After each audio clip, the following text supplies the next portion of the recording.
principalmente, principalmente durante los años 90 y la primera década del presente siglo. Esto no significó que posteriormente esta influencia no persista con variados matices y con diversos grados de incidencia, como en los casos que yo diría emblemáticos, tanto de Colombia como de México, en donde los intereses de la potencia mundial han estado particularmente ligados, ya sea por la incidencia de un tema neurálgico como es el narcotráfico o de las corrientes migratorias ilegales, entre otros factores. Ahora, sin embargo, yo creo oportuno señalar, antes de proseguir, que el realizar una aclaración. La referencia que señalo sobre ese permanente overlap de la política de seguridad hegemónica de los Estados Unidos en la región no procura señalar este hecho con un carácter peyorativo o de una crítica superficial alguna.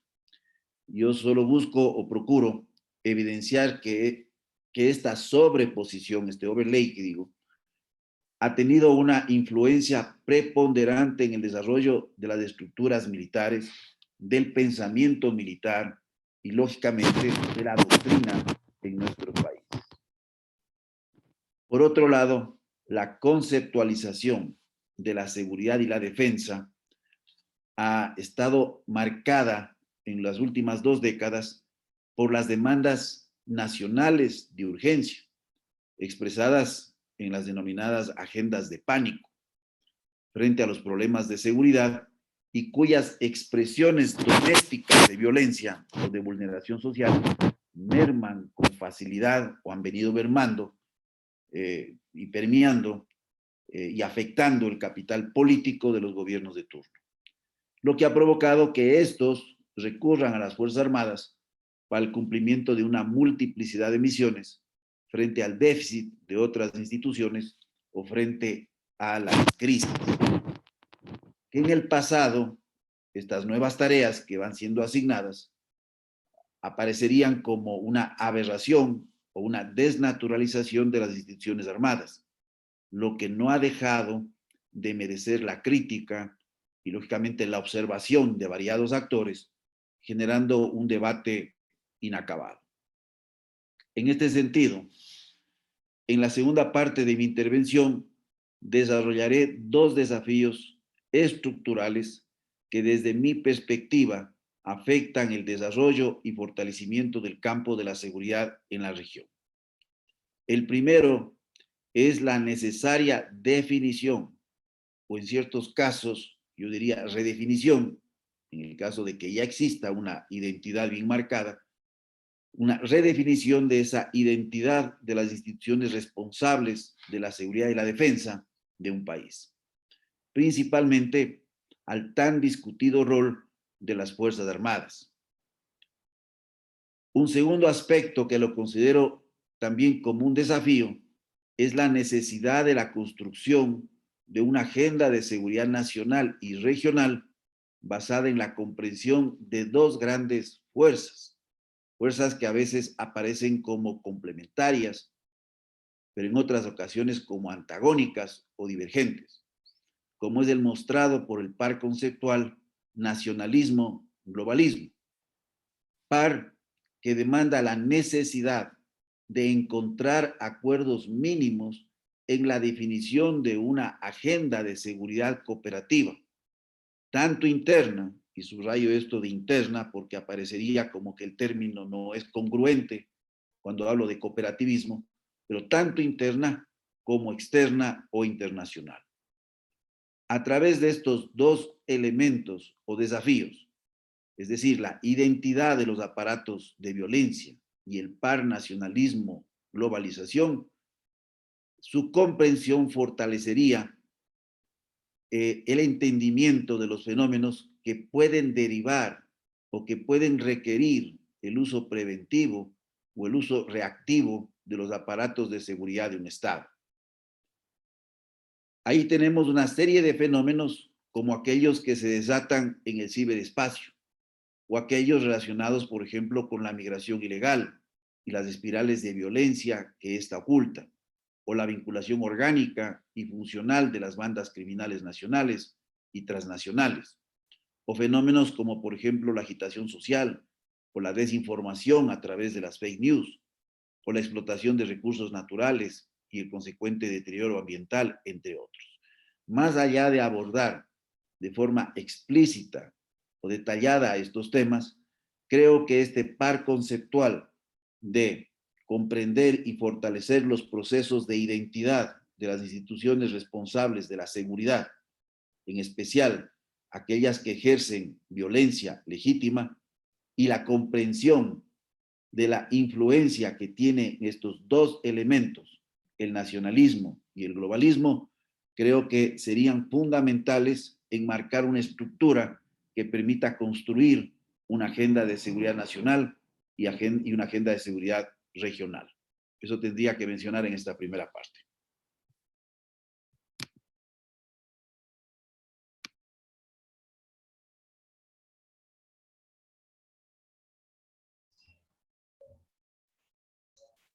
Coronel John Marulanda de Colombia, por favor. Bueno, muy buenos días para todos. Un saludo muy cordial para el señor general Luis Altamirano, para el comandante Quesada de Panamá, para el doctor Bolívar Pitti y para el doctor Mora, que nos está coordinando ahora. Muchas gracias por la invitación a este interesante panel. Yo quisiera hacer mi breve exposición enfocado en lo siguiente. En toda América Latina, el motivador número uno de la seguridad, la causa, el origen de todos los fenómenos de seguridad en la región, que es la más peligrosa del mundo, como repetidamente nos lo dicen las Naciones Unidas, es el narcotráfico en este momento.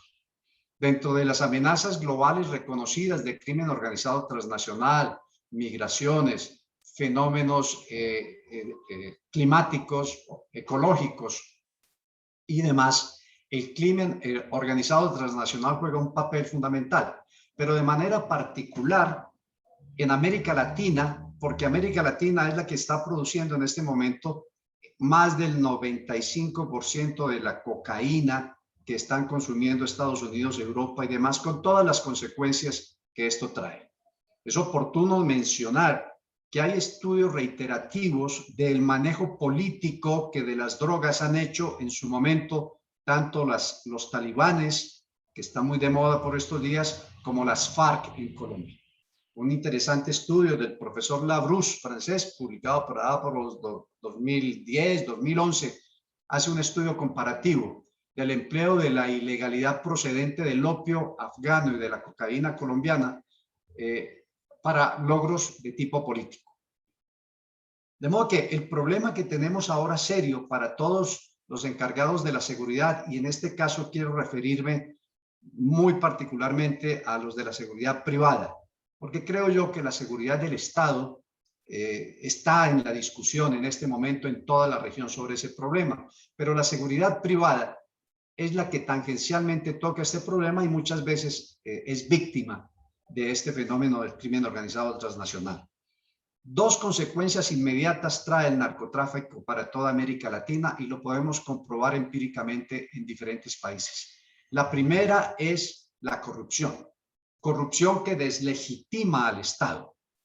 Y cuando un Estado se deslegitima, la gobernanza empieza a caer, por supuesto. Y el segundo fenómeno consecuente al narcotráfico es la violencia. Y esta violencia destruye el tejido social.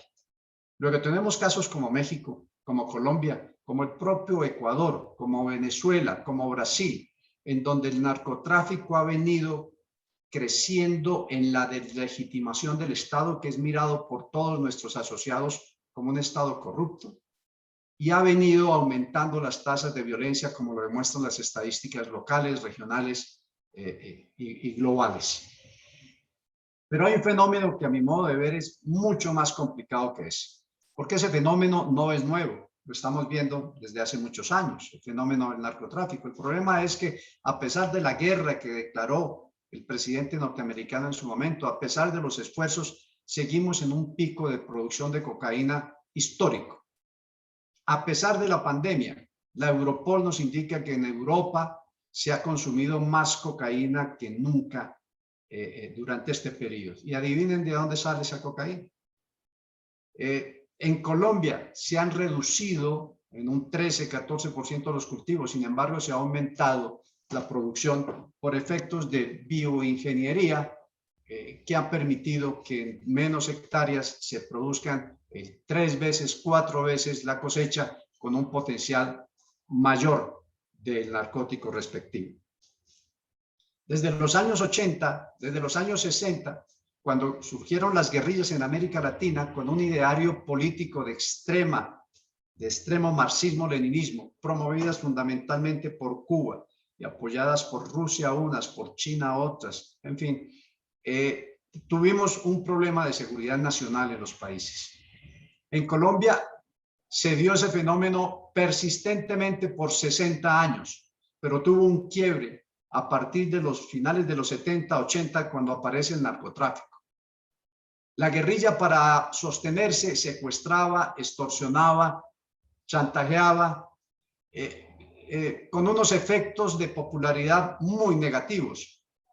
Por muy buena que fuera su ideología y por muy fáciles que fueran sus discursos, la gente se alejaba y miraba con mucha antipatía todos estos fenómenos de financiación de la guerrilla, como el secuestro, la extorsión y demás. Cuando aparece el narcotráfico, aparece una nueva moral guerrillera. Y esa nueva moral guerrillera era muy sencilla. El narcotráfico es un fenómeno de consumo en nuestro enemigo, que es el imperio norteamericano. No debemos tener problema con el narcotráfico. Primero, porque nos aleja de esas actividades que tan poca popularidad o simpatía nos generan. Segundo, porque genera los recursos que nosotros necesitamos para nuestra revolución. Y tercero, porque debilita a nuestro enemigo, que es el consumidor. Con esa nueva moral guerrillera, estos grupos empiezan a ingresar a los carteles del narcotráfico en diferentes etapas. Primero, cuidándole los cultivos. Segundo, cobrando por gramaje. Tercero, ya participando activamente hasta que llegan a convertirse finalmente en carteles del narcotráfico, como es el caso de las FARC, considerado uno de los mayores carteles del narcotráfico del mundo. Pero esa transformación, esa contaminación no solamente se quedó en la guerrilla, que ya no es la guerrilla marxista-leninista con los ideales políticos de los años 60, sino que carteles con una imposible de ocultar necesidad de enriquecimiento ilícito para todos los cabecillas de esas organizaciones. El problema es que el narcotráfico empezó a permear las élites políticas que gobernaron estos países. Y todos los que estamos aquí sabemos eso. No lo voy a mencionar para no herir susceptibilidades, pero ya que es de mi país, puedo mencionar claramente cómo aquí tuvimos un presidente elegido con los dineros del cartel de Cali, el doctor Ernesto Samper. El problema real es de que esa izquierda extrema convertida en cartel del narcotráfico y ese narcotráfico, principal auxiliador de políticos con ansias de poder, convergen en una situación actual en que lo que vemos es una cooptación del poder político por parte del narcotráfico, es decir, por parte del crimen organizado transnacional. Frente a este fenómeno, que lo podemos evidenciar en varios países de la región, la pregunta no solamente es cómo las fuerzas de seguridad deben actuar. Evidentemente, la inteligencia no puede ser del gobierno, la inteligencia es del Estado. La inteligencia no puede ser de un partido, la inteligencia es del Estado. En el momento en que la inteligencia militar o policial se plegue a los intereses parciales o temporales de un gobierno y se aleje de su obligación de inteligencia de Estado, estamos cayendo todos en una vorágine de corrupción, de violencia, que puede fácilmente terminar con un Estado de Derecho. Pero, ¿qué pueden hacer las compañías privadas de seguridad en este fenómeno? Si puede el narcotráfico cooptar el poder político, ¿cómo no puede cooptar la empresa privada? Por supuesto que lo puede hacer. Y ahí las empresas privadas de seguridad tienen una grave responsabilidad. He dicho que la inteligencia del Estado, los organismos de inteligencia del Estado, de seguridad del Estado, deben mantenerse con una moral ética muy clara y con una conducta política muy firme frente a esa amenaza del crimen organizado transnacional que todo lo puede comprar. Igualmente las empresas de seguridad privadas que deben mantener enlace con esos organismos de seguridad del Estado deben de mantener claros cánones de autonomía y de alejamiento de eventos que los puedan perjudicar con el crimen organizado transnacional. El lavado de activos hoy en día está más activo que nunca. La penetración de capitales contaminados está al alza en todas las empresas. Los mecanismos que se han establecido para detectar dineros contaminados o de procedencia ilícita cada día se actualizan más y más. Ahí deben de estar nuestras empresas de seguridad y ahí deben funcionar los encargados de la seguridad de todas las multinacionales, que tienen sus mecanismos de prevención, tienen sus mecanismos de alerta con contratistas, con eventuales socios, con otro tipo de compañías con las cuales se puedan hacer alianzas, pero que pueden también ser perversas en cuanto a que tienen capitales procedentes del crimen organizado transnacional. Dos líneas básicas de conducta entonces tenemos frente a un panorama complejo, un panorama con muchas aristas que estamos viviendo en América Latina en este momento. Una línea de acción frente a la lucha por el poder político, proclamando y ejerciendo el ejercicio de la vigilancia soberana de la ciudadanía para evitar caer en el gobierno del crimen organizado transnacional. Y una línea de acción por parte de las empresas privadas de seguridad que prestan este servicio a la sociedad y a los estados para que en coordinación con esas fuerzas de seguridad del Estado que deben mantener una línea ética y de comportamiento muy clara, poder prevenir y poder alertar de la llegada de capitales del crimen organizado transnacional a los mecanismos de poder. La tecnología ayuda y no ayuda. El movimiento de grandes capitales a través de monedas virtuales, el empleo de redes sociales, el empleo de todos los mecanismos que hay hoy en día dificulta mucho que este tráfico de capitales no se pueda fácilmente detener. Sin embargo, ahí la tecnología al lado de nosotros ocupa un renglón muy importante.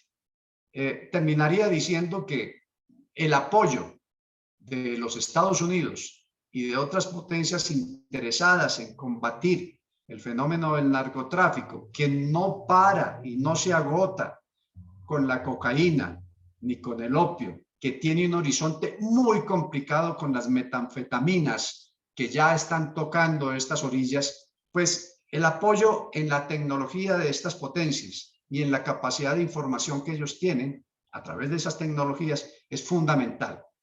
Pero como siempre, acordémonos que los imperios, aquí estoy hablando claramente de Estados Unidos, de Rusia y de China, no tienen amigos, tienen intereses. Eso ha sido históricamente así, ¿no? Y no se trata de sindicar, es la realidad. Frente a esos intereses, los intereses nacionales y regionales de nosotros deben estar claramente definidos y armonizados. Si nosotros confrontamos los intereses de las potencias que quieren ayudarnos, o si nosotros nos entregamos sin consultar nuestros intereses a los intereses de ellos, siempre vamos a encontrar un fracaso. Para muestra, un botón de hace pocos días, la caída de Kabul. Muchas gracias.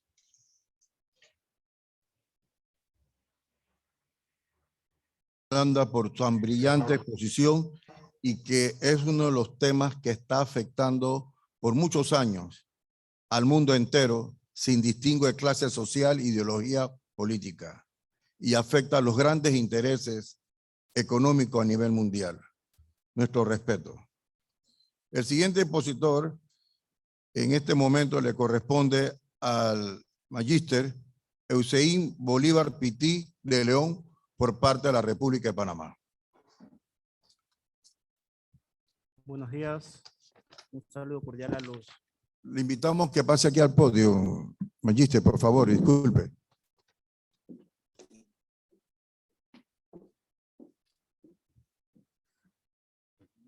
Buenos días. Un saludo cordial a los compañeros que nos acompañan en la mesa principal. Y de igual manera agradecemos a la Escuela Latinoamericana de Seguridad por la invitación a este importante encuentro. Hablar de seguridad es hablar de los fenómenos migratorios y sobre todo de protección internacional que a lo largo de los años ha venido creciendo.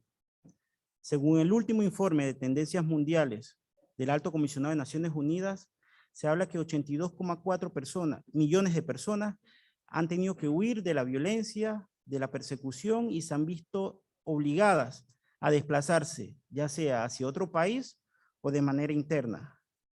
Las crisis que viven países como Sudán del Sur, como Siria, en nuestro continente, la situación Nicaragua, la situación Venezuela, y de igual manera la situación que se está generando con Afganistán, pone en contexto que los retos y desafíos que enfrentamos como países se hace imperativo y obligatorio poder tener soluciones regionales.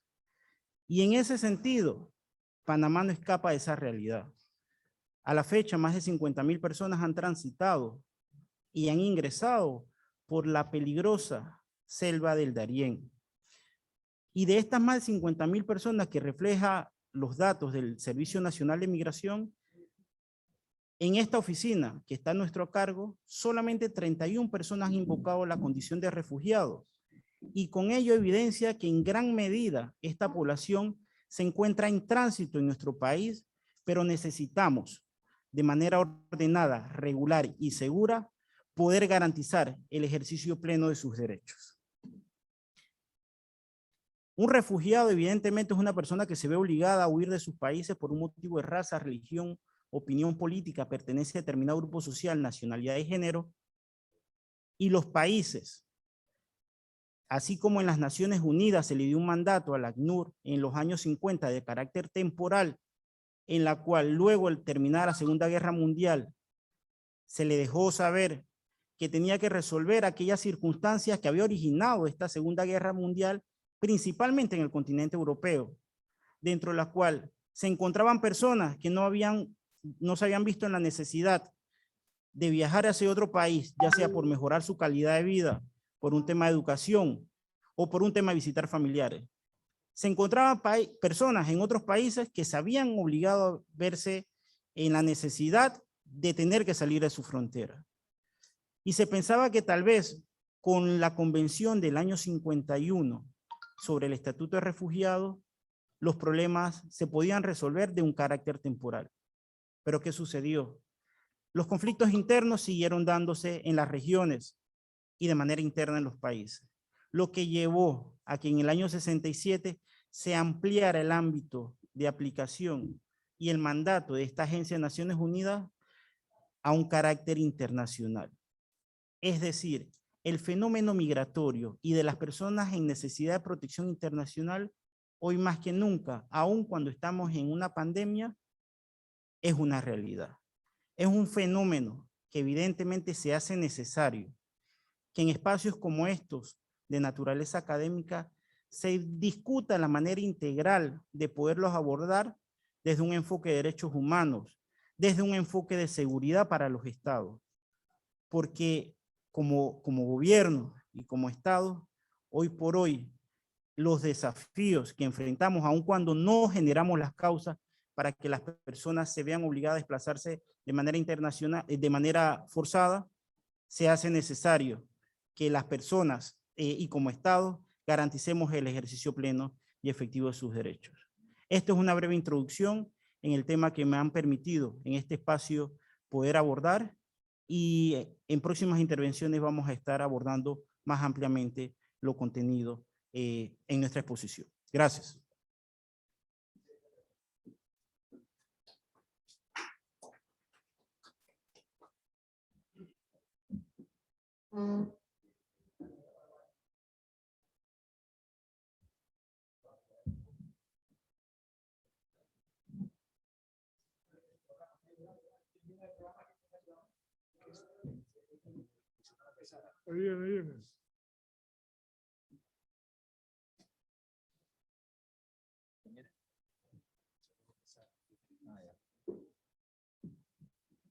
Continuando con el programa, tenemos a bien presentarles el comisionado Fernando Quesada, quien es el próximo expositor.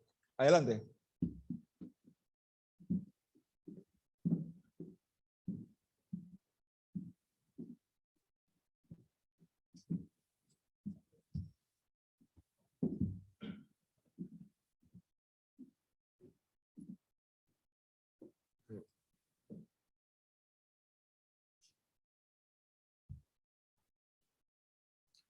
Buenos días, compañeros de armas, señores expertos en seguridad, invitados especiales, señores directivos y miembros de la ASEC, Escuela Latinoamericana de Seguridad.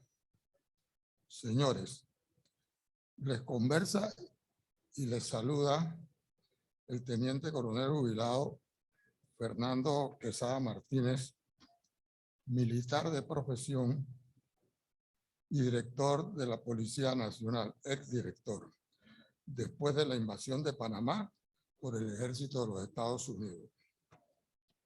Entrando en materia, debemos definitivamente señalar y recordar al hombre que hizo posible todo lo que posteriormente vino y alcanzamos y lamentablemente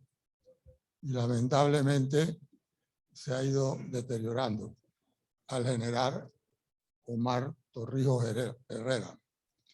Estamos aquí exactamente en la base, lo que fue la base principal del Comando Sur o de las Fuerzas Armadas norteamericanas acantonadas en Panamá.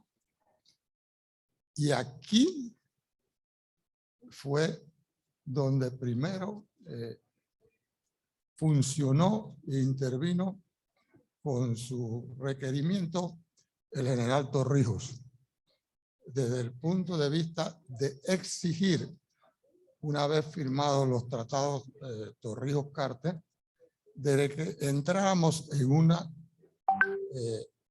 situación de preparación para cumplir posteriormente con la reversión total de nuestro territorio. Y así se dio, así se hizo y así se dio. Por asuntos de, diríamos, de responsabilidad y de trabajo, fui el primer jefe de la policía militar en trabajo conjunto con los norteamericanos, lo cual para lograr la reversión en los siguientes años que venían. Definitivamente eso me permitió una gran experiencia, porque no podemos dudar ni pensar que los Estados Unidos no sabían lo que tenían y lo que estaban haciendo, muy por el contrario. Hay que reconocerle a los Estados Unidos que es la primera potencia del mundo y además de eso, en el continente el continente es el área principal de responsabilidad de trabajo de ellos. Trabajo y responsabilidad que muchas veces, o por lo general, casi siempre traen como consecuencia fricciones posibles de superar siempre y cuando tengamos una dirigencia que esté dispuesta a no ser un yes man, sino una dirigencia totalmente dedicada e interesada en el desarrollo del país correspondiente o de su país. Eso definitivamente eso era casualmente la conducta del general Omar Torrijos Herrera, un hombre que definitivamente veía con luces largas, pero no para fuera de nuestro territorio, sino veía con luces largas para dentro del territorio lograr lo que desde el nacimiento de la República había nacido y se había desarrollado en una estructura contraria a los intereses de nuestra nación. Intereses bien definidos durante su trayectoria del general Torrijos, que comenzaba con la recuperación total del territorio, porque nadie puede ser soberano si tiene su territorio comprometido, y más con la primera potencia del mundo. Y esa lucha la iniciamos bajo las instrucciones del general Torrijos y al final la logramos. La logramos con una experiencia incomparable en el sentido de quien lucha para lograr algo y le cuesta, lo sabe después defender. Y eso es lo que hemos venido haciendo desde que salimos o nos jubilamos de las Fuerzas Armadas, que desaparecieron por muchas razones, pero sobre todo por la llegada a esos puestos, o el puesto de comandante de la institución, un hombre que no tenía ni la preparación, ni tenía tampoco la formación moral y personal para reemplazar al general Torrijos.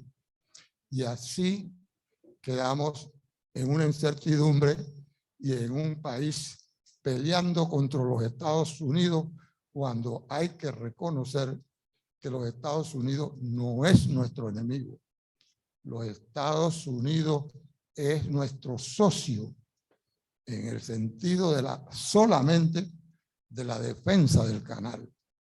En lo demás, la única responsabilidad de desarrollo es nuestra, de tranquilidad es nuestra, del combate al narcotráfico es nuestra, del combate a la delincuencia total es nuestra, de reducir, que no se va a poder eliminar del todo, a las bandas de todo tipo que tenemos, es nuestra.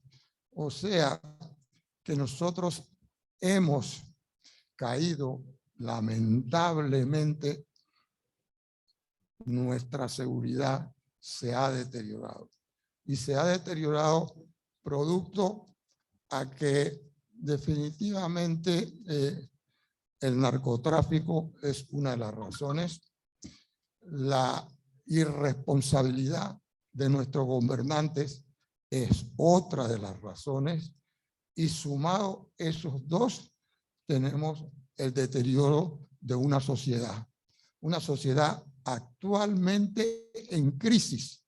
Estamos en una crisis de valores que nos hace muy difícil llegar con éxito o cumplir con el objetivo que el general Omar Torrijos Herrera nos estableció, y con su trabajo y su actitud logró.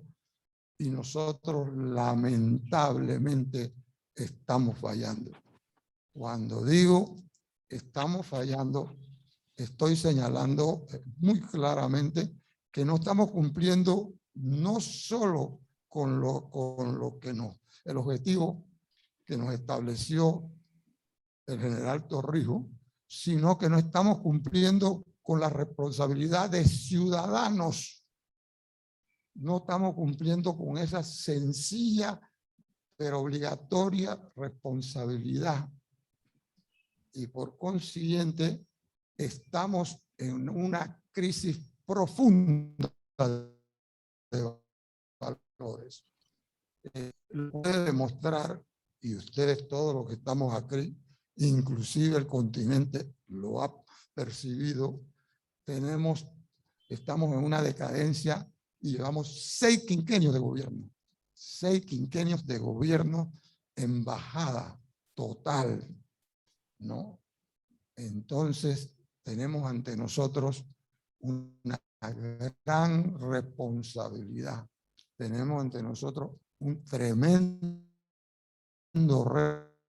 reto. Tenemos ante nosotros diríamos, una situación difícil, porque pensar que se puede resolver lo que en 30 años hemos construido de manera irresponsable y de manera delincuencial, si podemos decirle de cierta manera, no va a ser fácil la recuperación.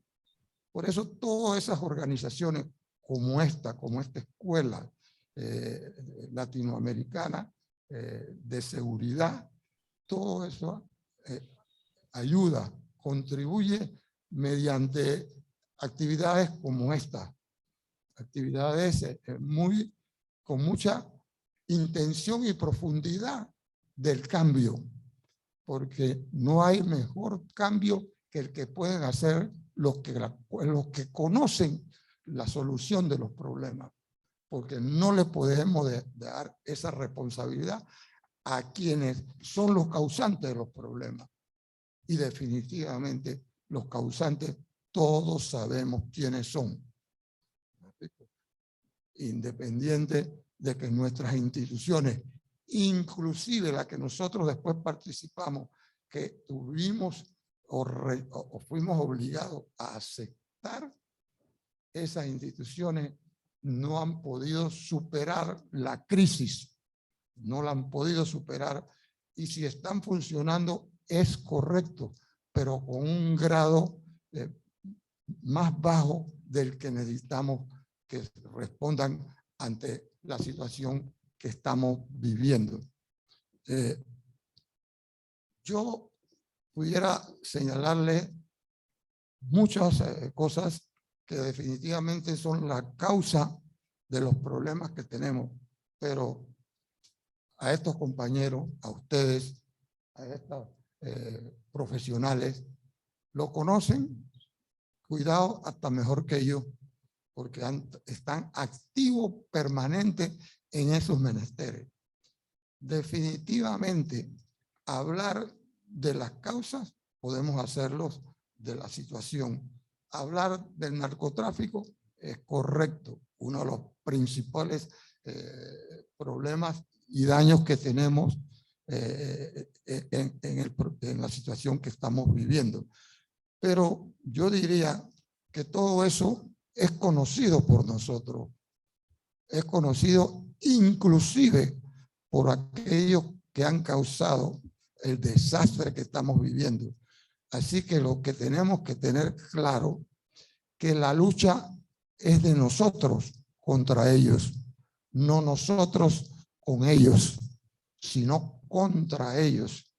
Llegó el momento, porque ya nuestro país no resiste más, de que tenemos que ser no solo idealistas, no solo el pasado, tenemos que ser hoy el presente y luchar hasta el último momento de vida en contra de aquellos que de una manera u otra han llegado a gobernar, han llegado a organizar este país de una manera que sería otro tema muy largo y no quiero tocar, prácticamente comprometido con otras naciones y dejamos de una manera u otra de poder decir que somos soberanos. Soberano es aquel país que él mismo se organiza, él mismo organiza su forma de gobernar, su forma democráticamente, su forma de evolucionar, y a través y con las decisiones de sus conciudadanos logra el objetivo. Nosotros estamos hasta ahora inmersos en una lucha que definitivamente hay que hacerla, y hay que cambiar el rumbo del país de manera total, de manera profunda y de manera nacionalista. Panamá no solo es de los panameños, pero sí la responsabilidad de dirigirla es de nosotros, y estamos en un camino equivocado. Muchas gracias.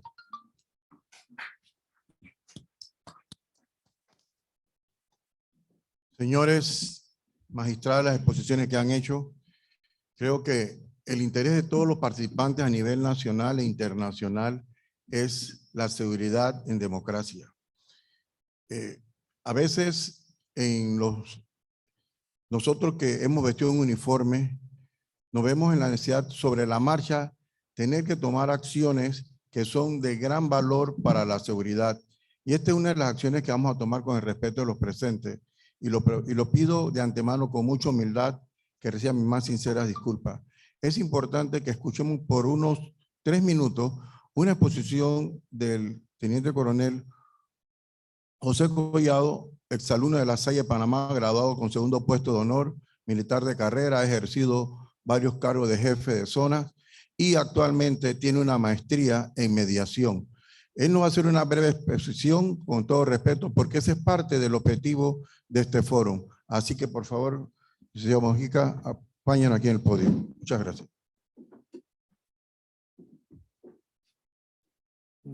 Sí, ante todo vamos a expresar los buenos días a todos los participantes presentes y de forma virtual. El objetivo es colocar una breve ilustración de lo que se refiere al tema central de nuestro Congreso. Congreso Mundial de Seguridad Integral y Defensa en Democracia. Hemos escuchado la participación muy interesante de todos los exponentes durante este corto tiempo. Solo me resta, y quería dejarlo plasmado, que debemos definir sinceramente el término seguridad. Si vamos al término seguridad, observamos que desde el inicio de la aparición del hombre sobre el planeta Tierra, él tuvo que conformar alianzas con otros, crear sociedades para poder defenderse de las diferentes de los diferentes actos de violencia externos e internos. De ahí nace la necesidad de que el hombre en la sociedad haya ido avanzando y creando diferentes formas de defender tanto su persona humana como el centro de la sociedad, que es la familia. El otro término que debemos definir sinceramente se llama el término democracia. Si vamos a lo más puro, el término democracia nace en la Grecia antigua. El término democracia en su génesis quiere decir el poder del pueblo y la gobernanza del pueblo. Pero si acudimos a sus orígenes, sabemos que en la antigua Grecia el pueblo era considerado la clase de poder y los pensadores de aquel tiempo. Ese era el pueblo, que se llamaba pueblo. El resto no era parte del pueblo. Simplemente eran sometidos a las decisiones que la clase del poder ejercía sobre los demás. Pero eso fue avanzando, se han dado muchos cambios en la historia a través de revoluciones, llámese Revolución Francesa, la Revolución Industrial, y hoy nos encontramos frente al gran paradigma de la revolución social, donde hay que cambiar el concepto de seguridad de seguridad nacional por el concepto de seguridad global o seguridad humana. ¿Por qué le digo eso? Porque la seguridad, la seguridad como se planteó a principios de los 90, antes de los 90, era la seguridad del Estado por el Estado. O sea, nada salía fuera del Estado si no era el Estado el que lo originaba. En ese sentido, fuimos avanzando hasta mediados de la década del 90, que comenzaron a darse cambios en la geopolítica internacional, con lo cual llegamos a lo que hoy en día conocemos como la gobernanza democrática. Pero esta gobernanza democrática ha traído también consigo a sus enemigos, pues decir, los enemigos mortales. Llámese el terrorismo, llámese el narcotráfico, llámese la delincuencia organizada, ya sea la transnacional o nacional. Y mismo así, la Policía Nacional de Panamá, después del día D, como yo le llamo, entonces se tomó la decisión de desaparecer el ejército nacional y conformar una policía de carácter civil, uniformada y con principios disciplinarios. En ese sentido, se han dado algunos ensayos a veces productivos, otras veces fallidos. Hemos hecho el ensayo de crear policía de proximidad, policía comunitaria. Hemos invertido en crear programas como vecino vigilante, comerciante vigilante, jóvenes contra el delito, jóvenes contra la droga, que en su momento fueron determinantes. Pero como dijo mi antecesor, que fue director de la Policía Nacional en el principio del 90, ha sufrido un cierto descalabro, y el descalabro comienza dentro. No vamos a señalar que somos los actores principales, porque en este descalabro yo considero que aquí nadie es víctima, aquí todos somos cómplices primarios, porque el gobernante no llegó ahí arriba porque él se sentó o se paró un día en la cama y dice yo voy a ser presidente. No, nosotros durante una parte democrática, nosotros lo pusimos y le entregamos el mando y la dirección del país. Con esta corta palabra, y se lo dejo para tu reflexión, esto. Gracias.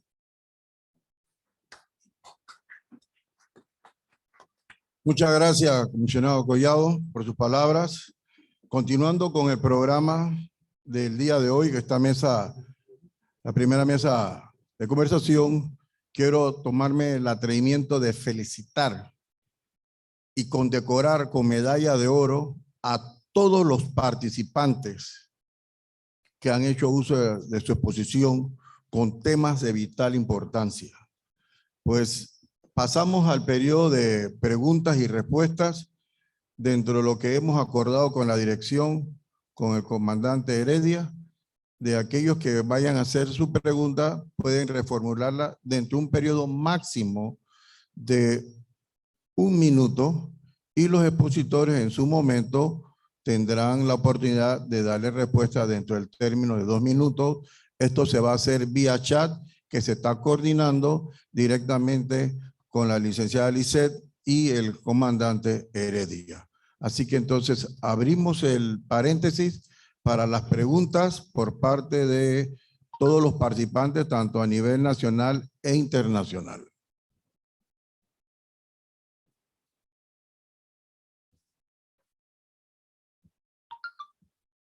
Mientras se vayan preparando las preguntas, quiero hacer una pequeña reflexión. Mi Hemos, estimado Marco, Bien, estimado Marco, saludos. Tenemos la primera pregunta, gracias. Es el señor coronel Alejandro Recalde, de la República del Ecuador, que va a plantear una pregunta a los expositores. Adelante, mi coronel. Buenos días. bien, muchísimas gracias. Primero porque me permiten participar en este foro y felicitaciones a ti, Marco, a todos los compañeros por asistir a este foro, es particularmente a los señores expositores por sus brillantes exposiciones. Yo tengo realmente, si me permiten, unas dos inquietudes. La una está relacionada con la temática de lo que hablaba el señor general Altamirano sobre la creación de una agenda de seguridad común para Latinoamérica. Realmente, ¿cómo sería? Es la pregunta, ¿cómo sería esa agenda de seguridad común, teniendo presente que los intereses que se están jugando acá en América realmente son muy diferentes? Hemos pasado de una época del socialismo del siglo XXI, con un poco de países, unos países que vuelven al liberalismo y al capitalismo y otra vez recuperan los países de ese orden progresista, y podría llegar de pronto a hacerse una agenda común, pero no a la ejecución verdadera. Entonces, ¿cómo sería esa agenda? Primera pregunta. Señor coronel Marulanda, me gustaría que sobre el tema del narcotráfico, que usted muy bien lo ha visualizado, yo querría que nos dé tal vez unos lineamientos. ¿Cómo sería factible el ir a enfrentar al crimen organizado? Cuando el crimen organizado lo que ha hecho es abrir una línea más del negocio, un giro más en el negocio, que es la apropiación de los recursos de los estados.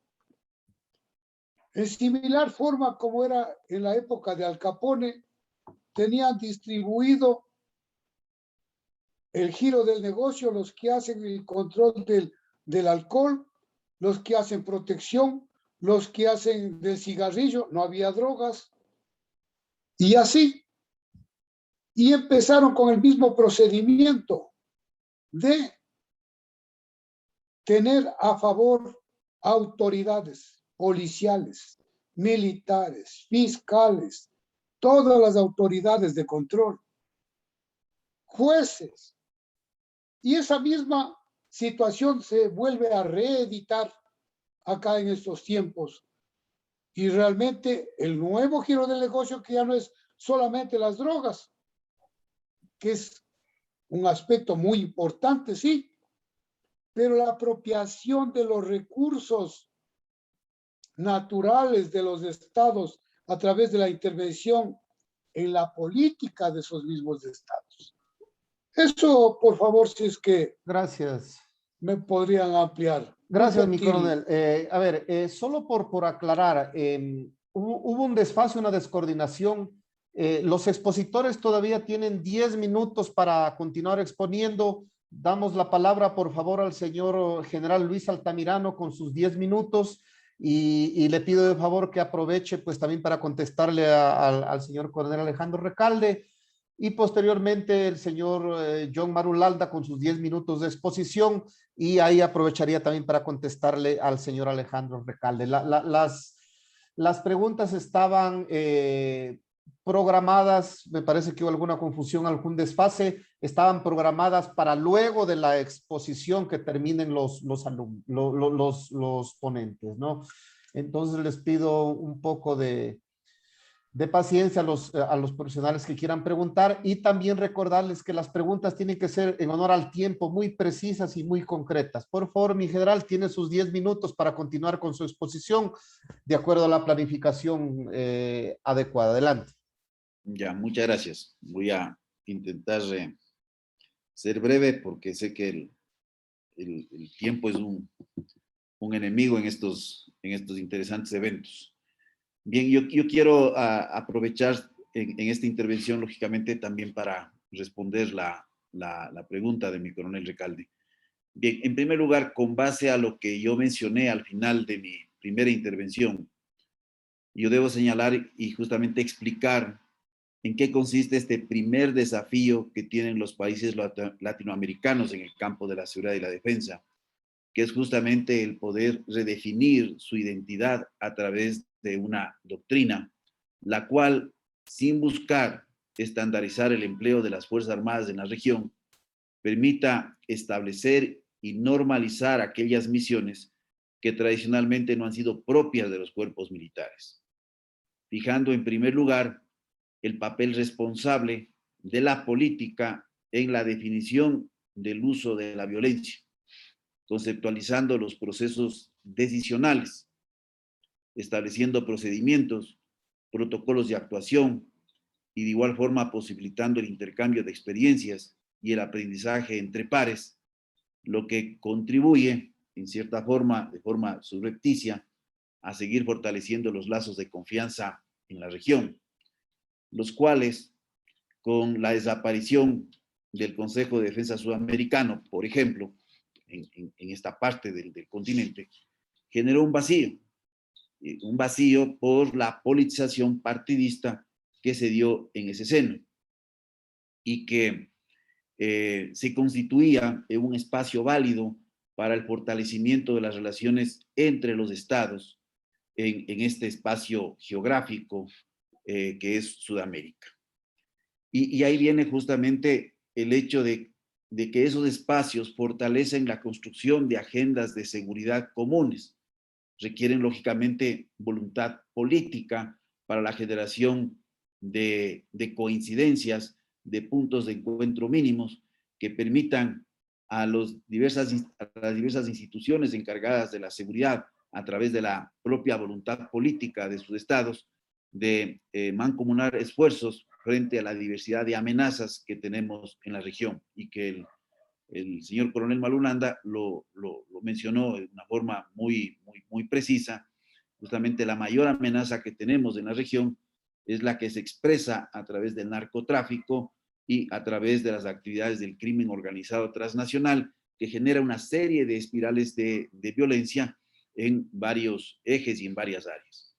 Ahora, un segundo desafío que percibo y que también tiene un corte estructural es el que justamente yo lo he denominado como este par conceptual nacionalismo-globalismo.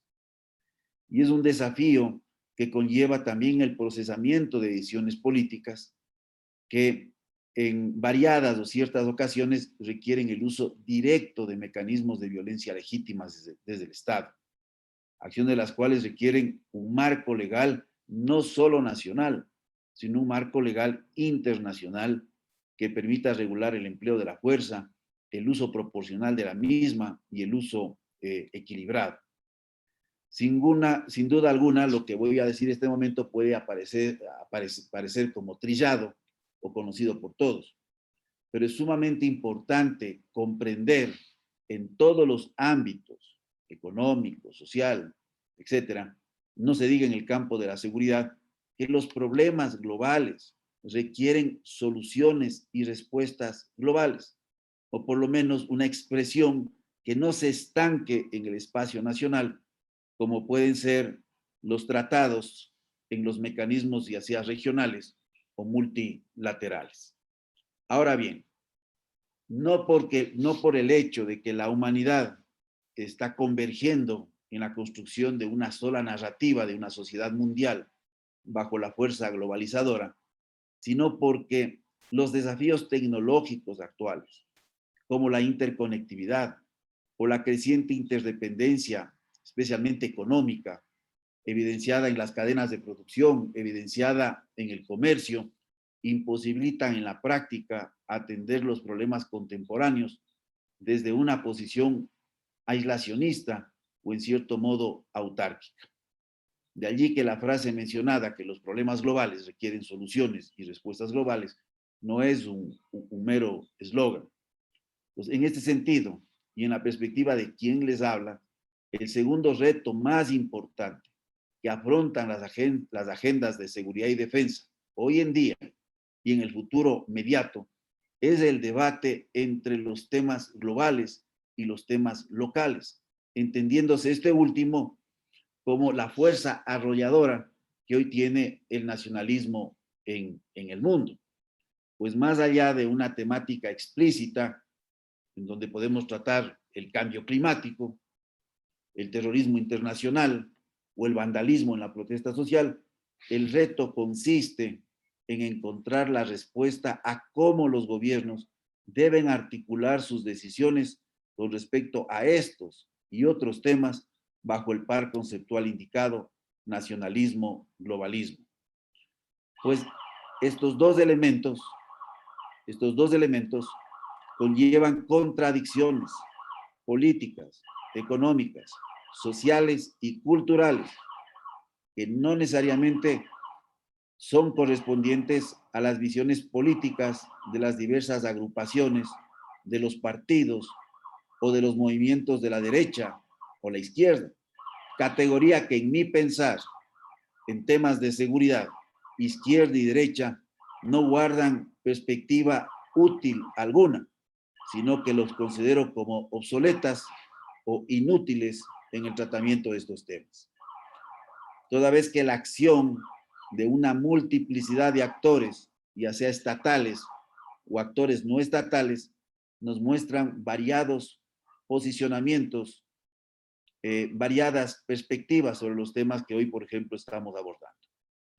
Recordemos que hoy por hoy el Estado, si bien no ha perdido ese rol cardinal definido por la garantía de la soberanía y la independencia de un país, que es el fundamento de la creación del Estado territorial en el concepto de la Paz de Westfalia en 1648, hoy como actor debe gestionar la seguridad de un país frente a una variedad de actores nacionales o internacionales, los cuales actúan entre los extremos de la legalidad y lógicamente también de la ilegalidad.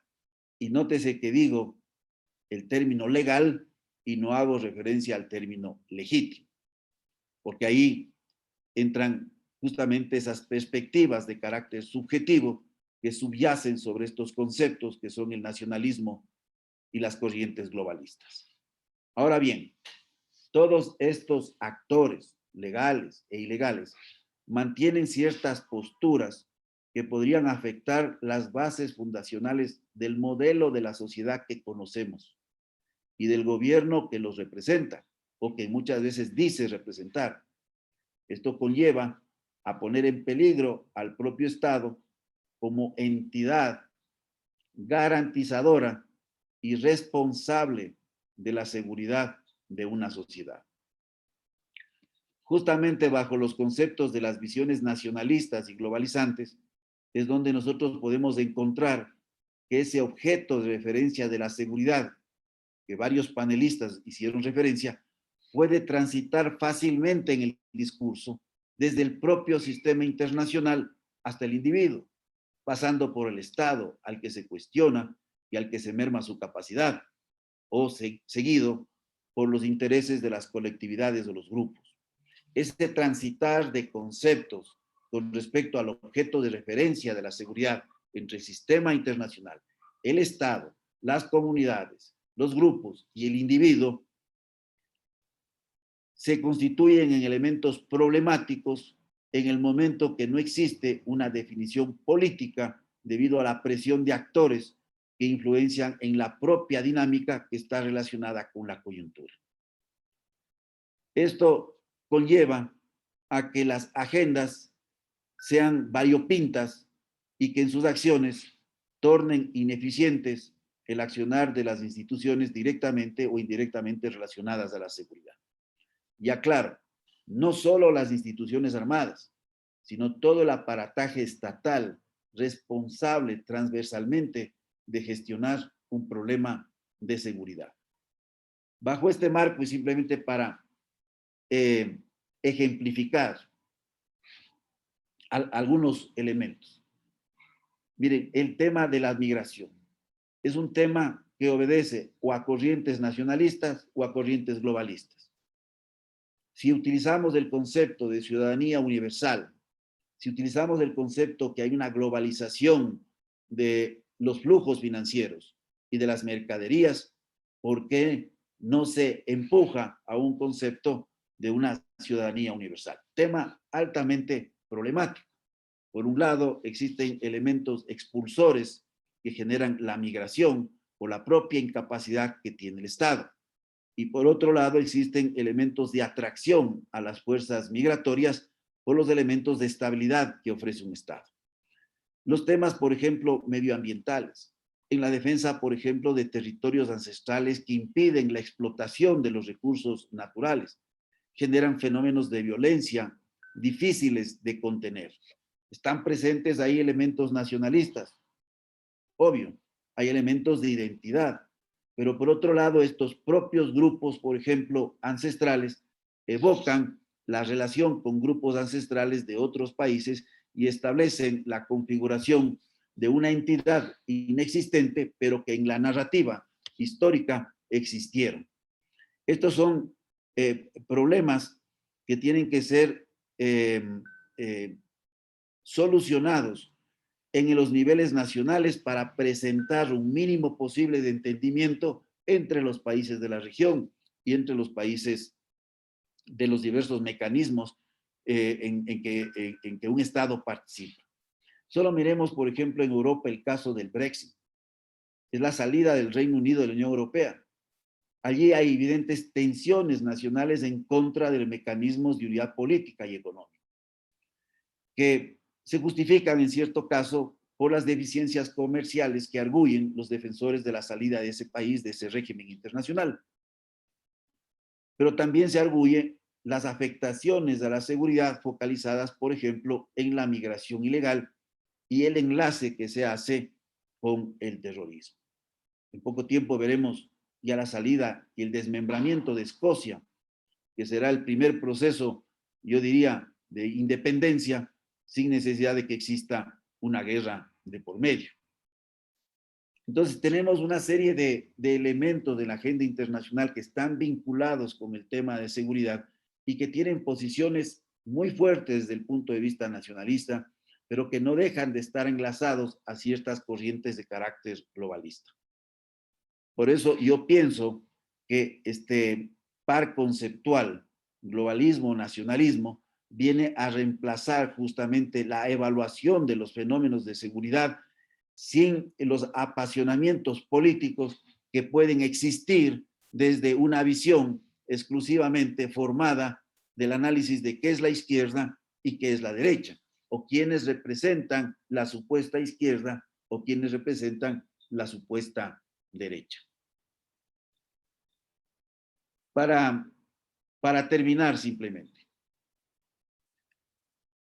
yo creo que más allá del tratamiento de temas específicos, es fundamental, como les había mencionado, el que el Estado pueda construir una agenda política que sea congruente con las aspiraciones nacionales y que sea congruente también con las aspiraciones regionales, buscando un equilibrio, evitando que se generen las crisis y evitando que los fenómenos se desborden más allá de los límites domésticos. Eso es lo que puedo mencionar. No, quiero manifestarle que su exposición en esta segunda fase, igual que en la primera, y sobre todo en esta segunda, ha dado una respuesta sumamente concreta a la pregunta que se hizo en el momento intermedio. Usted lo que tiene, al igual que los anteriores que han uso de la palabra, lo que llamamos nosotros pedagogía, que su gran sapiencia que Dios le ha dado la sabe exponer y todos nos estamos enriqueciendo. Muchas gracias y en su momento continuaremos a la finalización del último panelista para el periodo de preguntas y respuestas. Es nuestro segundo expositor, el coronel John Marulanda de Colombia, que dicho sea de paso ya tiene una pregunta hecha y sabemos que en su exposición dará la oportunidad para responderla en detalle como usted lo ha hecho, General Luis Altamirano. Muchas gracias. Bueno, muchas gracias, doctor Mora. He seguido con atención la exposición del señor general Altamirano, que me parece muy adherida a las dinámicas que actualmente estamos viviendo en todo el mundo y que de alguna manera se concatena con la pregunta que hacía el coronel. Este fenómeno, a ver, el menú de problemas serios de seguridad, el coronel Recalde, en la región, en el mundo, es un menú que no por determinado es corto, es amplio. En el caso particular mío, me he orientado mucho por uno de esos ítems de ese menú, que es el narcotráfico. El narcotráfico ni es nuevo ni se va a acabar. Con diferentes formas y en diferentes épocas, este problema de seguridad ha existido. Tampoco, lo único nuevo que hay, es decir, hay una aproximación histórica que nos muestra las diferentes guerras que ha tenido la humanidad por el consumo de sustancias que en un momento determinado se consideran ilegales, opio, cigarro, alcohol, que hoy en día son perfectamente legales. Luego, la historia nos lleva a tener una perspectiva, dijéramos, benigna sobre esto del narcotráfico. Hoy en día consumir cocaína en Europa no es un gran delito. El problema es el narcotráfico y ahí es donde nos metemos en un ambiente sumamente serio, porque las Naciones Unidas nos dicen que más del 70% de la ganancia del narcotráfico se queda en los países consumidores, no se queda en América Latina, que es la que produce la sustancia. Es decir, los latinoamericanos nos quedamos con el 30% del negocio, los muertos y la mala fama. Y los consumidores, que son principalmente Estados Unidos y Europa, se quedan con su momento de relax y el 70% del negocio. Esa es la cruda realidad. ¿Cuándo se va a acabar eso? Y eso igual pasó con los anteriores fenómenos de drogas que en su momento fueron prohibidas. De modo que esa aproximación histórica nos da algunos visos de para dónde va esto, pero también hay una aproximación ética y moral sobre el consumo o no consumo de determinadas sustancias. Patrón ético y moral impuesto básicamente por los detentadores del poder que tienen su esencia en el manejo económico que lo sustentan con una ideología y con una puesta en escena política. También hay una posición política pragmática frente al fenómeno de las drogas. Es lo que vemos en los consumidores, que traen la guerra aquí a nuestros países para que nos matemos nosotros, para que nos avergoncemos nosotros de ser un país cocainero o un país de tránsito de cocaína, como es el caso del Ecuador. Fíjese usted ese andén pacífico colombo-ecuatoriano, por donde sale más del 75% de la cocaína que estamos produciendo en Colombia, ¿cómo está afectando a los estados? Entonces, frente a la combinación de esos diferentes análisis, tratar de ser integracionista es muy difícil. Por mi afición, por mi gusto, por mi dedicación, yo veo mucho la situación histórica. Hay un autor que se llama Roberto Saviano, que escribió un libro sobre la cocaína que se llama 000, cómo la cocaína gobierna el mundo. Y en algún momento dice, el día en que China, en China se introduzca el gramo de cocaína, ese día definitivamente China va a gobernar el mundo. Porque China tiene la clase media más alta del mundo, está creciendo económicamente mucho y el consumo sería francamente abrumador. Y eso nos lleva a otro tema muy interesante. Cuando hablaba en la primera parte sobre cómo el crimen organizado ha cooptado los gobiernos, algunos gobiernos, y en camino de cooptar otros en América Latina, también es justo reconocer que históricamente los gobiernos han manipulado al crimen organizado en su beneficio. Y eso ha pasado en los Estados Unidos y ha pasado en China desde hace 1200 años con las tríadas, y ha pasado en Rusia, y ha pasado en Europa, en donde las estructuras criminales ilegales por el pragmatismo político han sido utilizadas para el logro de objetivos de un Estado a través de gobiernos que así lo han hecho. Y hay muchos ejemplos históricos. Todo eso para concluir en este punto que voy a exponer más en detalle cuando llegue el momento, creo que es mañana o pasado mañana, es que en este momento estamos viviendo en el mundo entero una reconstrucción de realidades que superan con mucho las situaciones, el menú de seguridad, de problemas de seguridad que mencionaba anteriormente. Realidades de cambios conceptuales, realidades de cambios de opinión y realidades de cambios políticos. Como bien lo expone el señor general Altamirano, los que todavía creemos en izquierda y derecha estamos desuetos. El panorama que se presenta ahora es mucho más complejo. Globalismo versus nacionalismo. Pero una y otra traen implicaciones serias. Lo cierto del caso es que hay en este momento lo que algún profesor de Harvard llama la trampa de Tucídides. Ustedes se acordarán de ese historiador griego. El profesor rescata las primeras expresiones que él habla sobre las guerras del Peloponeso y cómo se originaron, por qué se originó esa guerra. Simplemente porque había una potencia que detentaba la cúspide del poder y había otra potencia que estaba en ascenso. Y él estudia 17 casos de historia de guerras globales y de esos 17 demuestra que en 13 se ha dado la guerra por ese mismo fenómeno, por una potencia que detenta el poder, una potencia que empieza a emerger, y en esa fricción entre el que no quiere bajar y el que quiere subir se dan las guerras. Y él dice y propone qué es lo que está pasando entre Estados Unidos y China. Pero eso no queda ahí, porque hay otras teorías de las fronteras calientes y allá es donde quiero llegar, el profesor John Kenneth, y dice: cuando las potencias pelean, quienes realmente llevan la guerra a hombros son los países periféricos. Y yo estoy convencido que América Latina en este momento, más que tener la influencia china, Rusia, Irán, extracontinentales, por algún tipo de interés de beneficio para nosotros, tienen un claro objetivo y es cercar a la potencia que ahora, después de la salida de Afganistán, se mira débil, se mira incapaz, se mira desorientada. Entonces, estamos siendo en América Latina, nosotros, teatros de una lucha geoestratégica en donde estos 3 países que acabo de mencionar están avanzando en la frontera próxima de área de seguridad crítica de los Estados Unidos que se llama América Latina.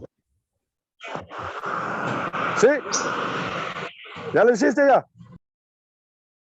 Quiero hacer recordar a los conferencistas, con el debido respeto que son merecedores, que la agenda es bastante intensa y pues tenemos para las 12, faltan ya prácticamente 20 minutos, tenemos inicio de otra conferencia. Esto le quiero pedir disculpa al coronel José Marulanda de Colombia con su brillante exposición. Faltan 2 expositores más que quiero anticipadamente pedirle mis disculpas a los 2 expositores de Panamá, que el tiempo que habíamos programado vamos a tener que pedirle, y reiterando nuestra disculpa, que se le va a dar un tiempo de 3 minutos a cada expositor para poder abrir entonces un compás de preguntas y respuestas bastante limitado para poder pasar a otra sala que a las 12 tenemos inicio a otra conferencia.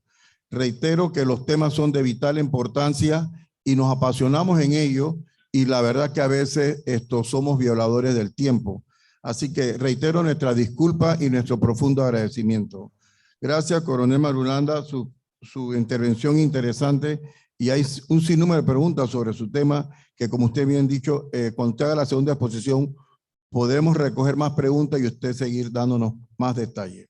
En esta ocasión corresponde al Magíster Hussein Bolívar Pití de Panamá en sus 3 minutos de la segunda vuelta para seguir exponiendo sobre este tema de gran importancia que está viviendo nuestro hermano país de Colombia, Panamá y Costa Rica. Muchas gracias. Permiso.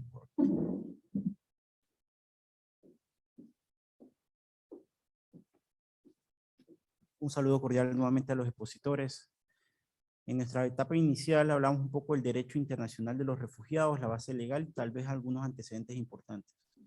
Yo creo que el 2020 será recordado como un año sin igual, ya que los efectos de la pandemia de la COVID-19 cambió muchas facetas de la vida y afectó enormemente a todos los países debido a las restricciones en la movilidad humana, a los cierres de frontera y sobre todo las millones de muertes que ha ocasionado este virus a través de la pandemia. Y el fenómeno migratorio que ha generado o se veía con el fenómeno de la COVID-19 que se iba a reducir, muy por el contrario, aumentó. Y ha aumentado los retos y desafíos que como países hemos estado enfrentando. Tenemos una situación con el hermano país de Colombia, en la cual en parte de la región se encuentran un número importante de inmigrantes que esperan ingresar al suelo patrio para seguir su camino. Y parte de los hitos y los esfuerzos regionales que se han tenido que desarrollar es poder, a través de acuerdos regionales, plantear soluciones a esta problemática. Una problemática que, como ya planteábamos, Panamá no genera ni los efectos ni las causas.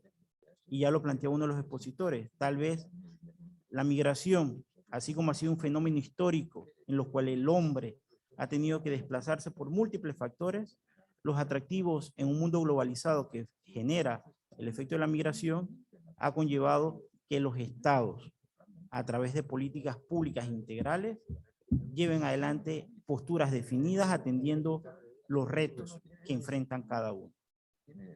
Y si bien el fenómeno regional es un fenómeno que nos invita a la solidaridad humana, de la misma manera la cooperación internacional en aras de esa responsabilidad compartida se hace hoy más que nunca imperativa.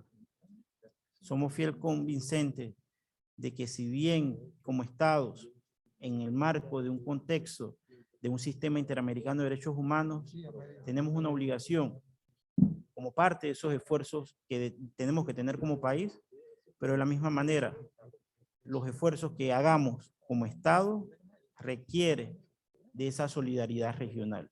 Así que el fenómeno migratorio es un fenómeno que seguirá permanente, un fenómeno que va a implicar nuevos desafíos y los retos después de la pandemia de la COVID-19 seguirán generando estos espacios de discusión y de debate para enfrentar de manera integral los mismos.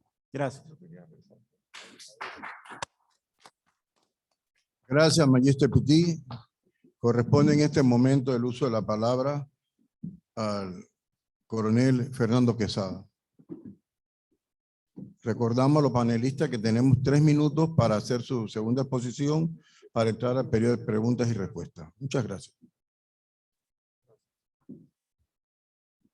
Gracias. Quiero únicamente tomar la palabra para confirmarle tanto al coronel Marulanda como al general Altamirano que realmente esa debe ser nuestra próxima posición. En los problemas y las causas las conocemos perfectamente bien a nivel de todo el continente. Pero tenemos que hacer lo que ustedes han planteado. Tenemos que hacer una organización sectorial, una organización regional, una organización de los países latinoamericanos para combatir todos estos delitos que se están dando en el continente y que están como áreas, uno al otro manejándose y funcionando, los delincuentes. Llámese delincuencia de cualquier tipo, debemos crear esa organización adscrita o con autoridad de las naciones, de la Organización de Estados Americanos, de tal manera que inclusive establezcamos en esa organización que saldrá de sentarnos nosotros a coordinar profundamente para la organización y para todos los países latinoamericanos, pero que además haya sanción para aquellos gobiernos que no cumplen o que no persiguen bajo el esquema que hayamos realizado o conformado para combatir todos los delitos que se dan en el continente y que se dan y vienen y van de un país a otro. Gracias.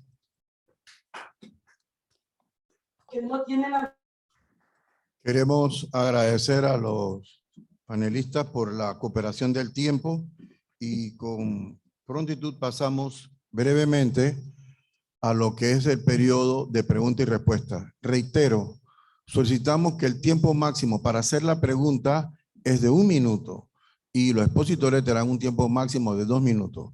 Muchas gracias. Así que abrimos el compás al periodo de preguntas y respuestas. Yo tengo una pregunta para mi general Luis Altamirano. ¿Considera usted, mi general, que la corrupción es una amenaza para los gobiernos democráticos modernos? Ya, bueno, yo creo que la respuesta en cierto modo es obvia, ¿no? Es una corrupción, digamos, la corrupción sí se constituye en una amenaza. Ahora, no olvidemos que el Estado, en cierto modo, a veces actúa de manera cómplice en algunas actividades que son ilegales. Mire, yo le voy a poner ejemplos que pueden ser, inclusive, podrían no tener el nivel que esperan ustedes. El comercio, por ejemplo, de películas ilegales, ¿no? Detrás del comercio de películas ilegales también existen actividades de violencia.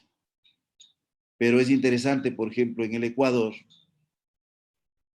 se venden las películas ilegales, pero el Servicio de Rentas Internas cobra impuestos sobre esa venta, mostrando la incapacidad que tiene el Estado en el control de la propiedad intelectual, pero sí en la capacidad de cobrar impuestos. Ahí hay, por ejemplo, una complicidad del Estado frente a un sistema de subsistencia que todavía persiste en la población y sobre un servicio barato para quienes no pueden acceder hasta el día de hoy a las señales de Internet o a los videos del streaming, que constituye un medio más barato. Veremos, por ejemplo, el contrabando. Cuando se da el contrabando, por ejemplo, en las fronteras, la preocupación es para el país de donde se extraen recursos. Por ejemplo, en el Ecuador hay un contrabando muy fuerte de gas y de gasolina, tanto hacia el norte como hacia el sur, es decir, a Perú y Colombia. Y lógicamente, ¿quién tiene esa preocupación? La preocupación no está en el gobierno de Perú, en el norte, porque quién sabe soluciona algún tipo de problema social, porque se considera casi como un bien que sin ser subsidiado por el Estado vecino, constituye un paliativo frente a la difícil situación económica. Y ahí tenemos, por ejemplo, esta actitud liviana que se toma en los estados cuando se tiene un beneficio. No se diga la corrupción cuando ya existe vinculación directa de los niveles políticos, por ejemplo, en actividades de carácter criminal. Y esto claramente se ha evidenciado, no solo en las actividades de contratos del Estado, sino también en el otorgamiento de permisos o también vinculados directamente con actividades del narcotráfico. Sin duda, la corrupción es un elemento que debilita al Estado en el ejercicio de autoridad. General Luis Altamirano, por su respuesta clara, precisa y concisa. Vamos a permitir 4 preguntas más porque ya tenemos que pasar al próximo salón y el tiempo es nuestro peor verdugo. Así que reiteramos, preguntas máximo dentro del término de 1 minuto y de respuesta, máximo 2 minutos. Agradecido a los que están participando tanto en las preguntas como en las respuestas. Voy a permitirme plantear otra pregunta para mi coronel John Marulanda. Mi coronel, el fallido proceso de paz que sufrió, denominado, ¿no? Así, y que sufrió Colombia con las FARC en el gobierno anterior del expresidente Santos, ha permitido que pues surjan un sinnúmero de grupos residuales de las FARC y otro tipo de organizaciones narcodelictivas y narcoterroristas. ¿Cómo cree usted que este nuevo proceso de rearme, de reorganización de estas organizaciones puede afectar a la seguridad regional de nuestros países acá en nuestra región? Pregunta que en 2 minutos no le alcanzo a responder, pero le digo lo siguiente. No creo que sean grupos residuales. Creo que las FARC está aplicando su doctrina política, que es su ADN de la combinación de todas las formas de lucha.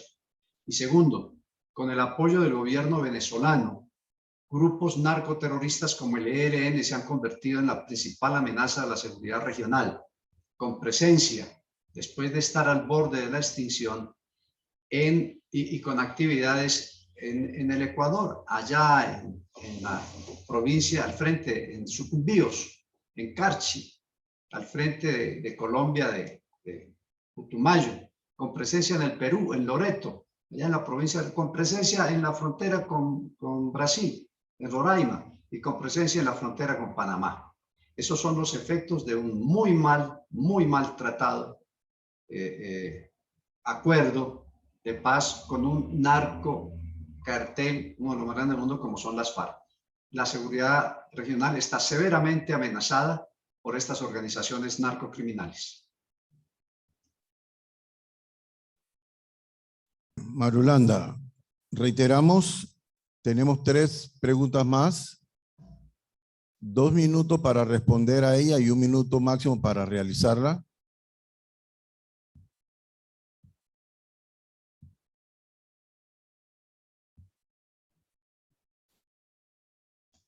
Quiero hacer un breve resumen mientras que se pudiera preparar alguno de los que han participado tanto en Panamá como en nuestros hermanos países de los diversos participantes, lo siguiente. Los 4 expositores con los temas que han presentado y que lo han hecho, digo yo, humanamente excelente, nos lleva a la conclusión de este servidor, Daniel Henderson Mora de Colón, a lo siguiente.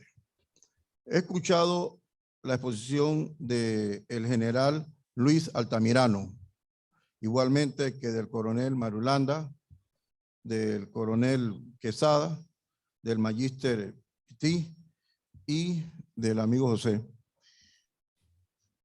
Quiero sugerir, en base a la exposición de todos ustedes, que nosotros podemos ser ese organismo que empecemos no a decir cuáles son las dolencias.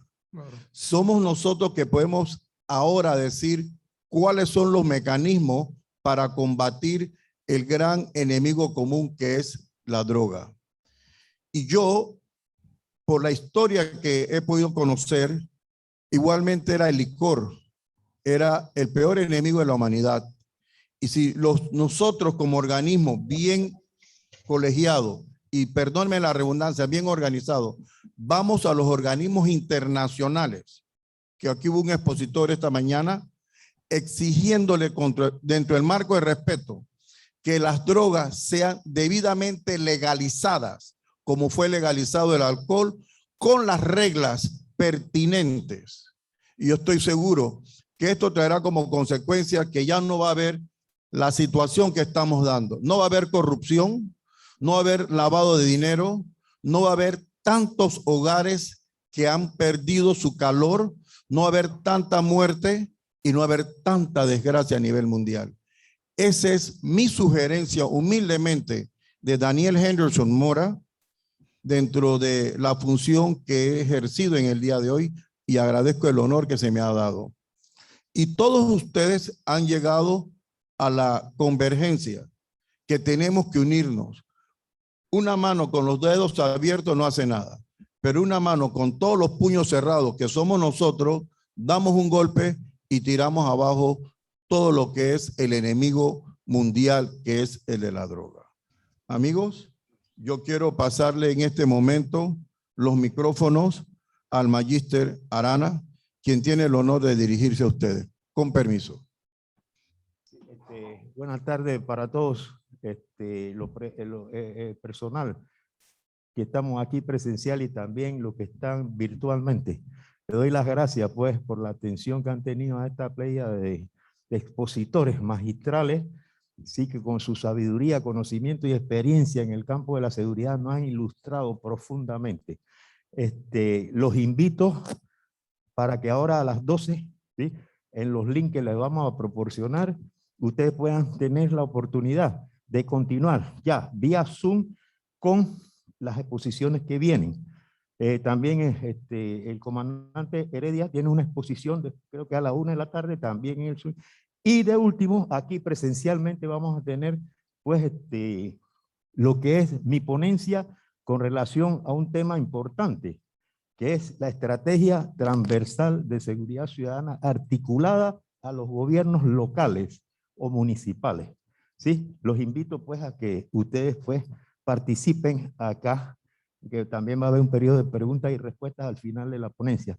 Muchas gracias, ¿sí? Y quedamos pues a las 12 acá con el comandante Heredia, que no sé si está en la línea, comandante. Sí, gracias, comandante Arana. Un agradecimiento muy especial a los panelistas de la Mesa Redonda, Seguridad y Defensa, Desafíos de los Gobiernos Democráticos, a mi general Luis Altamirano, al comandante Fernando Quesada, coronel Fernando Quesada, al licenciado Hussein Pitit y al coronel John Marulanda. Esperamos que este evento haya sido de su agrado y muy nutrido en conocimiento. Los esperamos en la siguiente conferencia, que ya empieza inmediatamente, con el magíster Heber Calderón, y que va a topar el tema la cultura de seguridad en la prevención de riesgos en las organizaciones. Él es magíster en ciencias navales, CPP, PCI, PSP, oficial de Marina de Guerra del Perú en situación de retiro. Un fuerte abrazo a todos y nos conectamos con el siguiente link. Buenas tardes, gracias a todos. Buenas tardes tengan todos y nuestras bendiciones.